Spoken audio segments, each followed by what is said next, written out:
Olá, tudo bem? Bem-vindo ao meu canal no YouTube. Eu sou o professor Paulo Cruz e esse é o Drops do curso O Brasil é um país racista? Lembrando a você que eu, como um bom marinheiro de primeira viagem, tive alguns problemas com a gravação e edição das aulas, mas agora eu já peguei o jeito e daqui uns diazinhos eu já vou divulgar qual vai ser a data de lançamento do curso. E aqui eu quero trazer algumas informações sobre um personagem muito importante da história do movimento pelos direitos civis dos negros americanos e para o movimento negro mundial. Uma figura que também para o movimento negro brasileiro é muito importante. O movimento negro brasileiro tem em sua figura alguém de extrema importância na luta contra o racismo aqui no nosso país. Eu estou falando de Malcolm X, ou Malcolm X, como alguns falam aqui no Brasil. O Malcolm X nasceu Malcolm Little no dia 21 de maio de 1925, na cidade de Nebraska, no meio-oeste americano. O Malcolm cresceu com a sua família natural, seu pai e sua mãe, que eram já militantes das causas dos direitos civis. O problema é que o seu pai, que era um homem muito combativo, ele acaba sendo morto quando Malcolm tinha apenas 6 anos. Logo depois a sua mãe passa a ter alguns problemas de ordem mental, e aí ele e seus irmãos são separados. Eles eram 8 irmãos, eles são separados, e o Malcolm então é adotado e criado por uma outra família.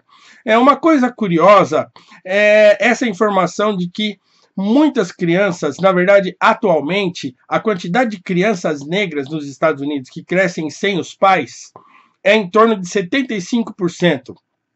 E esse número é um número alarmante. O radialista e escritor Larry Elder, que é um negro também americano, ele fala, por exemplo, que a criminalidade entre os negros nos Estados Unidos não está ligada à exclusão social ou ao racismo, mas muito pela falta dos pais em casa.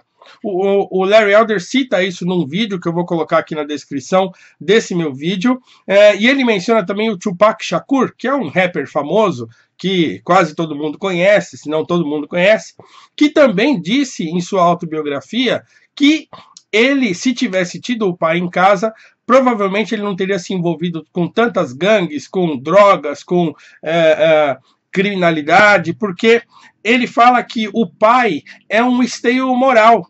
É aquele em quem o menino, principalmente, se espelha e busca referência. E quando ele não tem isso em casa, ele vai buscar na rua. Recentemente, o ator Denzel Washington também fez uma afirmação nesse sentido, numa entrevista, dizendo que o problema da criminalidade entre os negros começa dentro de casa, com a falta dos pais e a falta que os pais fazem como referência na vida dos seus filhos. Então, em 1937, o Malcolm é separado de sua mãe, é adotado por outra família, ele passa um tempo com essa família, depois ele muda e vai morar em Nova York, junto com uma meia-irmã que ele tinha, e depois, por fim, ele vai parar no Harlem. E é lá no Harlem que ele vai conhecer todo aquele ambiente de drogas e de crimes e de pequenos delitos. Então ele começa a trabalhar né? Ele se torna traficante de drogas e depois ele começa a praticar pequenos assaltos, e é num desses assaltos, em 1946, que ele é preso. Aos 20 anos ele vai para a cadeia e ele fica de 46 até 52 preso por roubo de uma casa. E é lá na cadeia, então, que ele tem o contato pela primeira vez com aquele grupo religioso que transformaria a sua vida. Esse grupo que eu estou falando é a Nação do Islã. A Nação do Islã é uma seita religiosa exclusiva de negros americanos que foi fundada em 1930 por um sujeito chamado Wallace Ward Muhammad, que curiosamente não era negro, mas ele cria essa religião voltada para o negro e voltada para a ajuda ao povo negro americano contra o racismo e coisa e tal. Depois, esse Wallace Ward, ele desaparece em 1934 e ele é substituído, então, por um sujeito chamado Elijah Muhammad. O Elijah Muhammad é quem era o presidente da Nação do Islã, ou o principal líder da Nação do Islã, quando o Malcolm é convertido dentro da cadeia. Então ele se converte e lá na cadeia, então ele passa a ler muito. Ele já era reconhecido como um bom aluno quando criança, e aí ele retoma essa verve que ele tinha de estudioso e lê muitos livros e se informa muito dentro da cadeia e se torna então um convertido da Nação do Islã.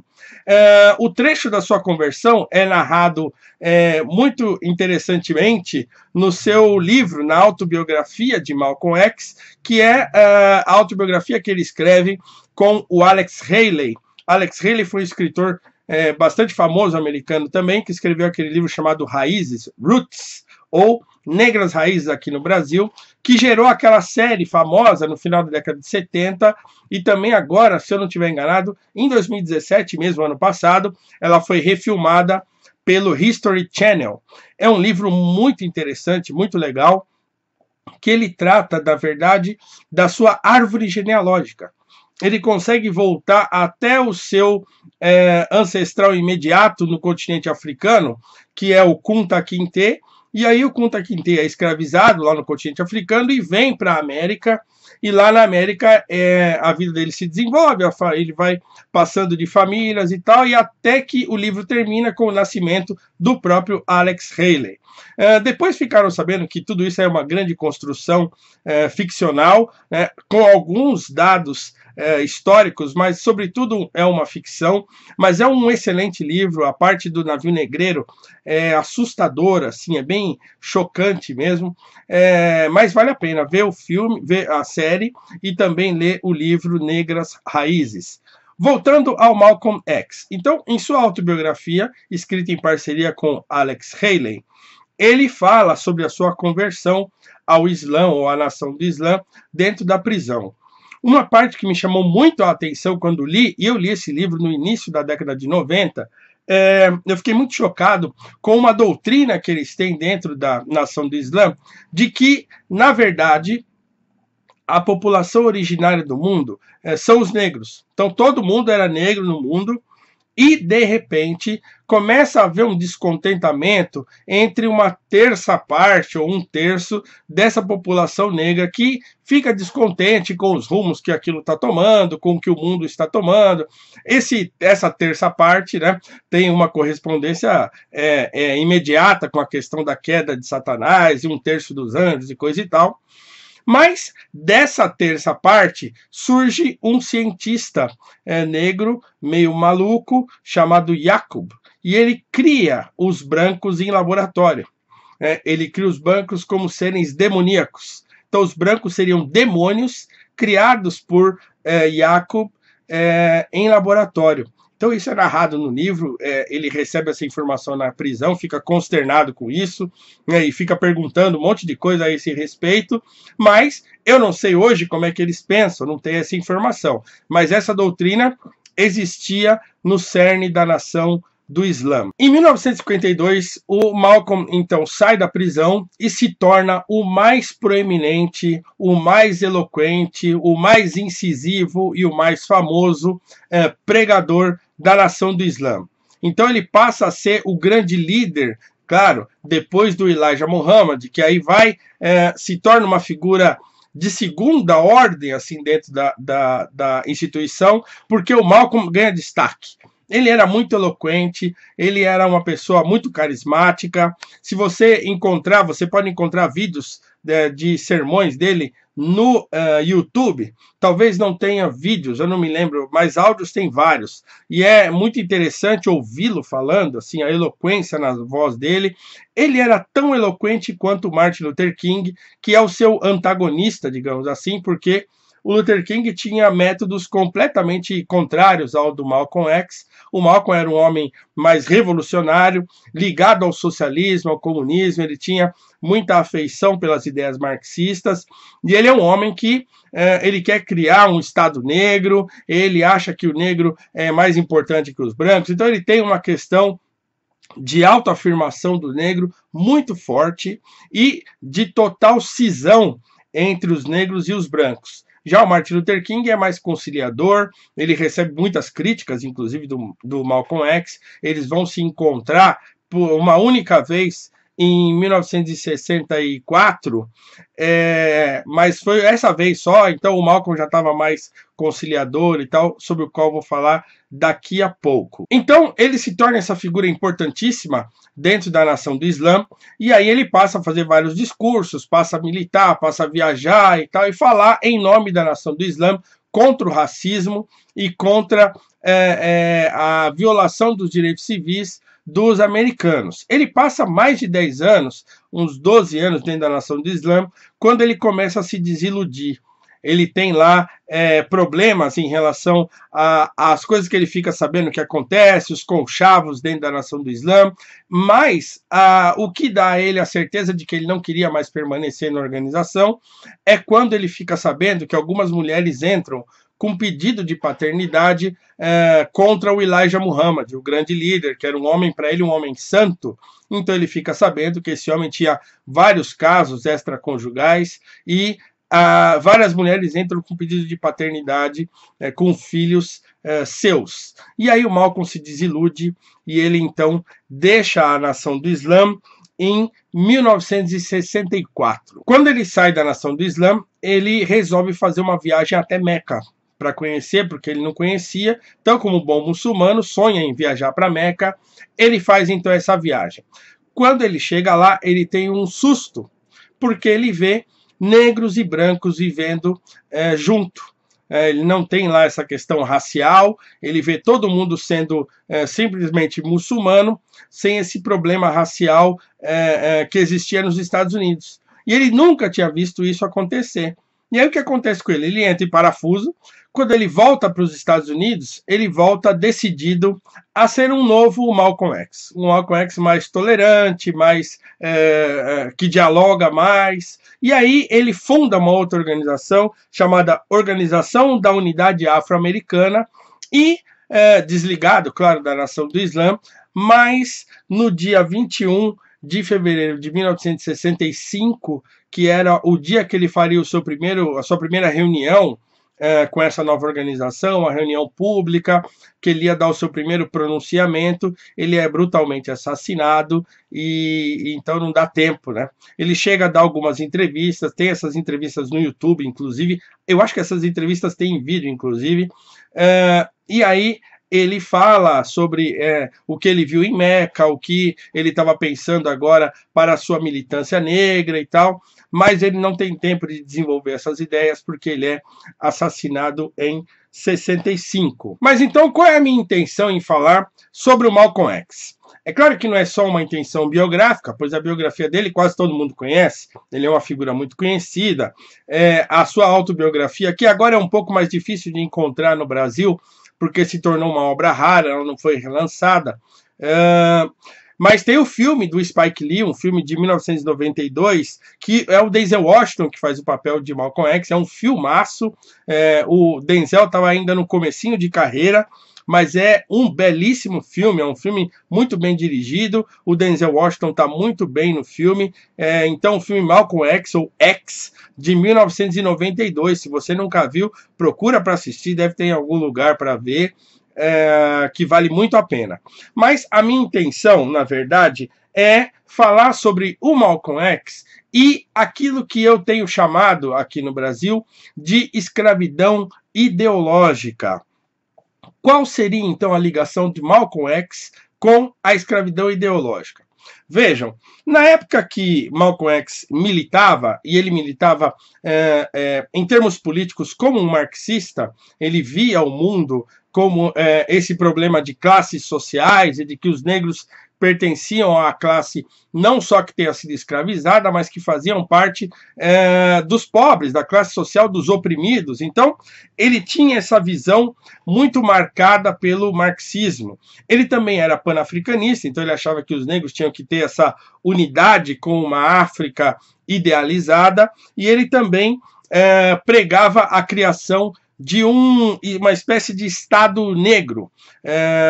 Mas mais do que isso, é curiosa a informação seguinte. Então, como a gente sabe, nos Estados Unidos existem dois partidos majoritários, que é o Partido Republicano e o Partido Democrata.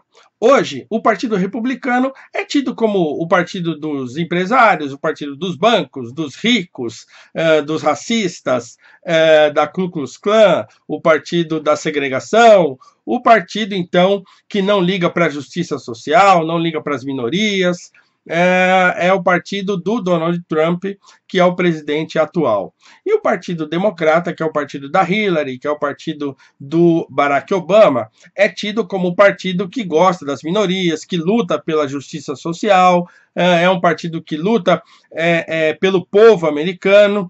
E, então, essa configuração, digamos, ideológica, eu não gosto muito desse termo, mas vou usá-lo agora, essa configuração ideológica e como as pessoas veem esses partidos, né, faz com que hoje, por exemplo, mais de 80% dos negros americanos votem no Partido Democrata. Na eleição de Barack Obama, chegou a 93% dos negros americanos votaram no Obama. Já na eleição agora do Trump com a Hillary, teve 89% de votos para Hillary e tivemos 8% de votos para Donald Trump entre a população negra americana. Houve um aumento do Obama para o Trump em relação à quantidade de votos. Então, quer dizer, o Trump teve um aumento no número de votos entre a população negra americana. Mas é assim, praticamente 90% da população negra americana vota no Partido Democrata há muitas décadas. Curiosamente, essa fidelidade é hoje questionada por muitos negros americanos, inclusive porque ela se dá de um modo, digamos assim, não correspondido. Mas como é que essa fidelidade surge, então? Como é que isso acontece para os negros passarem a votar majoritariamente no Partido Democrata?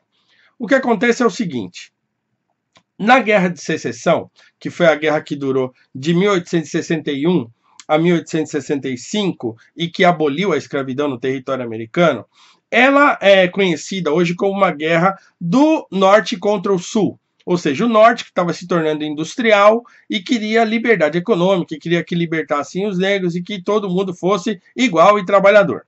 O Sul, que era mais agrário, ele desejava, então, que a escravidão continuasse e também que os estados pudessem decidir individualmente se queriam abolir a escravidão ou não. O fato é que o Abraham Lincoln, que é o presidente republicano da época do Norte, ele decide então travar a guerra contra o Sul. E aí a gente, depois que estuda um pouco mais, percebe que, na verdade, essa guerra não foi uma guerra do Norte contra o Sul, mas uma guerra dos republicanos contra os democratas, que eram escravocratas na época. E aí o que acontece? Os republicanos vencem a guerra. O Partido Republicano, inclusive, tinha negros dentro da sua composição partidária, tinha políticos negros, já tinham deputados e senadores negros, e os negros, nessa época, votavam, quando adquiriram o direito de voto, votavam majoritariamente no Partido Republicano. E aí, o que aconteceu, então, para que eles passassem a votar no Partido Democrata? O que a gente tem de ideia corrente a esse respeito é que aconteceu uma grande virada, ou como eles falam lá nos Estados Unidos, um big switch. De repente, os democratas passaram a ser bonzinhos e os republicanos passaram a ser racistas e escravocratas. O que acontece não é isso. Acontece o seguinte: em dois momentos da história americana, os negros foram levados a votar nos democratas e depois permaneceram com essa fidelidade no voto. A primeira foi em 1933 até 1937, que é a instituição do New Deal com o Franklin Delano Roosevelt, ou FDR, como eles costumam dizer lá nos Estados Unidos. Então, o Franklin Roosevelt, ele institui aquele grande programa de recuperação econômica e social depois da Grande Depressão, que assolou o país. Então, o New Deal tinha em sua constituição lá do projeto grandes promessas para a população pobre e para a população negra americana. Então, os negros passam a votar no Partido Democrata nessa época, porque o FDR era um democrata, então ele faz um monte de promessa para os negros, apesar de também fazer um monte de promessa para os escravocratas democratas, para conseguir passar o seu projeto do New Deal. Na década de 30, os negros passam então a votar maciçamente no Partido Democrata por conta das promessas econômicas ou de recuperação econômica feitas pelo Franklin Delano Roosevelt.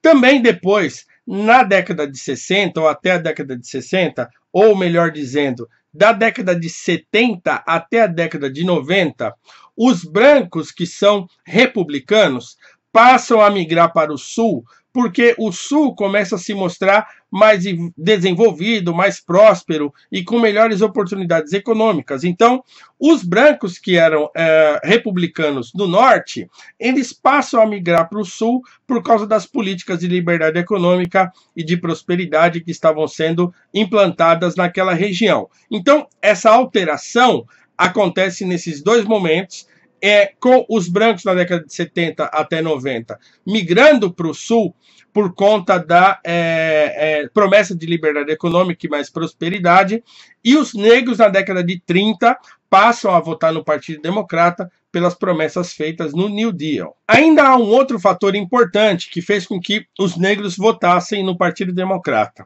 Tem um processo chamado de grande imigração que os negros fazem do sul para o norte. Isso vai de 1910 até 1970, assim, eles vão mudando, vão deixando o sul e eles vão chegando no norte e vão se instalando nas periferias, né, nos lugares periféricos, aí, nas favelas e tal, e aí eles vão tentando melhorar de vida. O que acontece é que as administrações democratas vão aliciando esses negros através de community organizers, ou organizadores comunitários, né? Pessoas que lideram determinados locais, determinados bairros e cidades, e fazem aquela política corpo a corpo. Também nessa época vão chegando muitos imigrantes aos Estados Unidos, e esses imigrantes também, há um comitê de boas-vindas do Partido Democrata já esperando por essas pessoas, e essas pessoas também são conduzidas até os lugares que os democratas designam para eles, dão casa, arrumam emprego, mas são sempre casas nas periferias e subempregos. Só que também eles passam a exigir o voto. E aí, em 1963, o presidente Lyndon Johnson, ele estabelece aquele programa gigantesco chamado War on Poverty, ou Guerra à Pobreza, que é um programa também de transformação social. Por exemplo, uma coisa que o Lyndon Johnson faz é oferecer dinheiro e moradia para mães solteiras. E isso faz com que o número de mães solteiras dê um salto vertiginoso durante a década de 60 e 70, e hoje chegue à marca de 75%. Então, 75% das crianças negras americanas, como eu falei, crescem sem o pai em casa. Aqui no Brasil tem uma pesquisa recente, que eu vou colocar também na descrição do vídeo aqui embaixo, de que de 2 a cada 3 crianças ou jovens que cometem crimes crescem sem pai em casa. O Lyndon Johnson, então, faz esse grande programa de reformas na década de 60, e ele também leva os negros à fidelização, ou à fidelidade ao Partido Democrata, com o seu Guerra à Pobreza. A partir daí, então, se consolida a liderança democrata para a população negra, e os negros passam, então, a votar maciçamente e, aparentemente, para sempre, no Partido Democrata. Só que é muito estranho isso, porque o Partido Democrata ele é o partido lá do Sul, é o partido escravocrata, é o partido que mina a escravidão. Ele cria a Ku Klux Klan, que é aquele grupo armado que passa a perseguir os negros e os republicanos brancos. São os democratas, por exemplo, que criam as leis Jim Crow, que são aquelas leis segregacionistas americanas, que os negros não podiam entrar em determinados estabelecimentos, tinham que andar atrás no ônibus sentados, ou se tivesse cheio, eles tinham que ficar em pé, e outras muitas leis de não poder casar, fazer casamentos interracial, então o negro não podia casar com o branco, né, negras com brancos e brancos com mulheres negras, não poderiam se casar. Em alguns estados essa lei durou até o final da década de 60. Então, como que os negros criam uma fidelidade com um partido que tem esse histórico? Então, na verdade, esse histórico foi sendo apagado ao longo do tempo e foi se criando essa narrativa do Partido da Justiça Social e foi transferindo a ideia de um partido ligado aos brancos e aos racistas ao Partido Republicano. Mas a história americana mostra diferente. E tanto mostra diferente que o Malcolm X, ele, em 1964, ele faz um discurso chamado The Ballot or the Bullet, né, ou a cédula ou a bala, no dia 12 de abril de 1964, no qual ele repreende duramente os negros americanos por essa fidelidade ao Partido Democrata, que sempre lhes promete um monte de coisa e nunca lhes entregava nada. Anteriormente, o W.E.B. Du Bois, que é alguém sobre o qual eu falarei no nosso curso O Brasil é um País Racista, ele, em 1916, ele tem um grande atrito com o presidente Woodrow Wilson, que era um grande racista, mas ele, para ser eleito, também fez um monte de promessa aos negros. Depois ele não cumpre nada e o Du Bois começa a escrever cartas para ele, exigindo que ele cumprisse as promessas que ele havia feito. Então, lá na década de 60, o Malcolm vai fazer a mesma coisa, só que com o seu público, com os negros. O que ele vai dizer? Que essa fidelidade dos negros ao Partido Democrata é burrice, é estupidez. Então, eu queria ler para vocês um trecho desse discurso do Malcolm X, que ele fez em 1964, no qual ele repreende os negros por essa fidelidade sem precedentes ao Partido Democrata. Escutem só. 22 milhões de vítimas negras do americanismo estão acordando e estão ganhando uma nova consciência política, tornando-se politicamente maduras. E à medida em que desenvolvem essa maturidade política, eles podem ver as tendências recentes nessas eleições. Eles veem que os brancos são tão divididos que cada vez que eles votam, o resultado é tão apertado que eles têm de voltar e contar os votos novamente. Isso significa que qualquer bloco, qualquer minoria que tenha um bloco de votos e que esteja unida, está em uma posição estratégica. Vocês estão em posição de determinar quem irá à Casa Branca e quem ficará na Casa do Cachorro. Vocês têm esse poder. Podem manter Lyndon Johnson em Washington, D.C. ou podem mandá-lo de volta para sua plantação de algodão no Texas. Foram vocês que mandaram Kennedy para Washington, que elegeram a atual administração democrata. Os brancos estavam divididos uniformemente. Foi o fato de vocês terem depositado 80% de seus votos nos democratas que os colocaram na Casa Branca. Quando vocês veem isso, podem ver que o voto negro é o fator chave. E apesar do fato de estarem numa posição de serem o fator determinante, o que ganham com isso? Os democratas estão em Washington, D.C. apenas por causa do voto dos negros. Vocês os colocaram primeiro e eles os colocaram por último, porque vocês são estúpidos, politicamente estúpidos. Em Washington, D.C., na Câmara dos Deputados, há 257 democratas, apenas 177 são republicanos. No Senado, há 67 democratas, apenas 33 são republicanos. O partido que vocês apoiaram controla 2/3 da Câmara dos Representantes e do Senado, e ainda assim, eles não podem cumprir a promessa feita a vocês, porque vocês são estúpidos. Sempre que vocês jogam seu peso atrás de um partido político que controla 2/3 do governo, e o partido não pode manter as promessas que lhes fez durante o período eleitoral, e vocês são burros o suficiente para continuarem a se identificar com esse partido, vocês não são apenas estúpidos, mas são traidores de sua raça. É a respeito disso que Malcolm X está falando. Então, com toda a ligação que Malcolm X tinha com o pensamento progressista, com o socialismo, com o comunismo, ainda assim, Malcolm X era um pensador independente. Ele não tinha filiação partidária. Então, é estranho ver tantos anos os negros votando majoritariamente no Partido Democrata, lá nos Estados Unidos, com todo esse histórico de racismo do partido e com todo esse histórico de promessas não cumpridas. Então veja, Malcolm X falou isso em 1964. W.E.B. Du Bois falou sobre isso em 1916.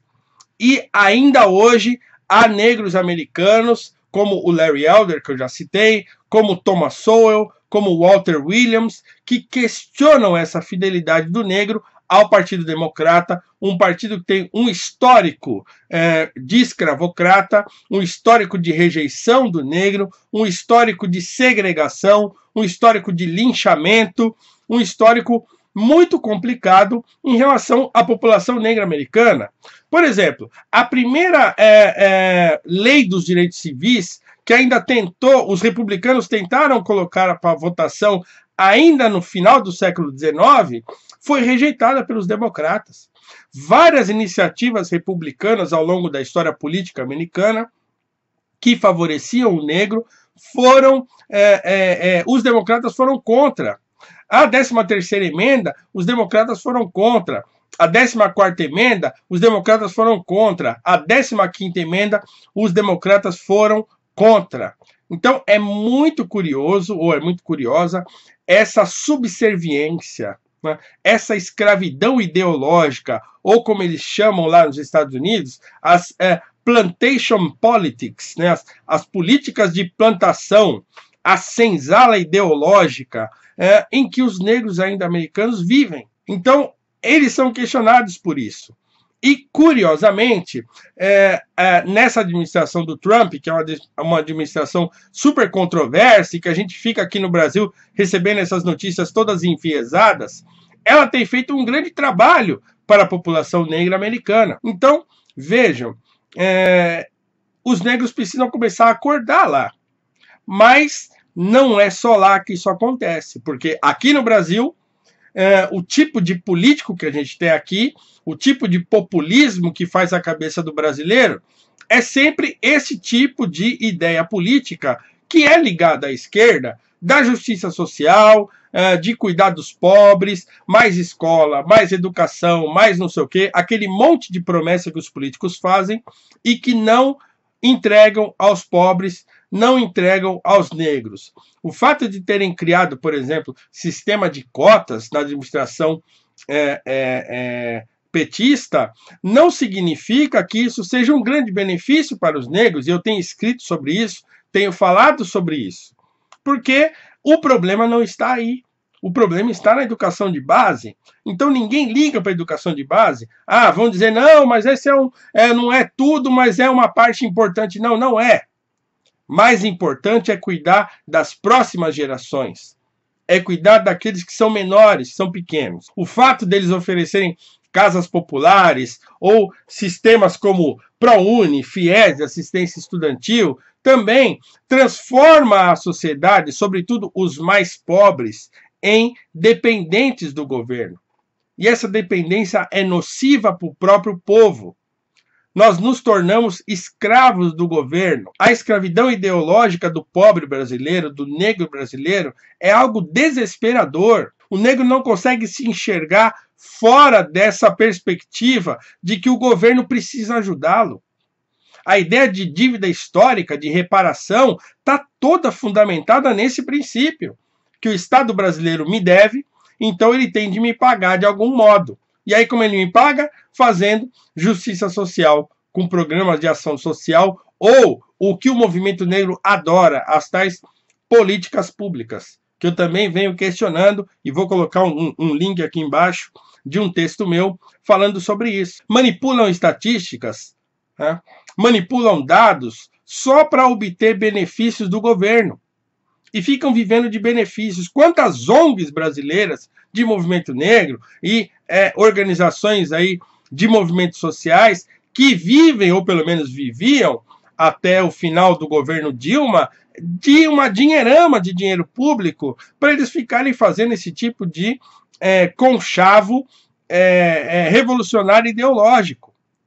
Então, o que o pobre brasileiro precisa, o que o negro brasileiro precisa, não é de mais Estado ou de mais escravidão ideológica, mas de liberdade.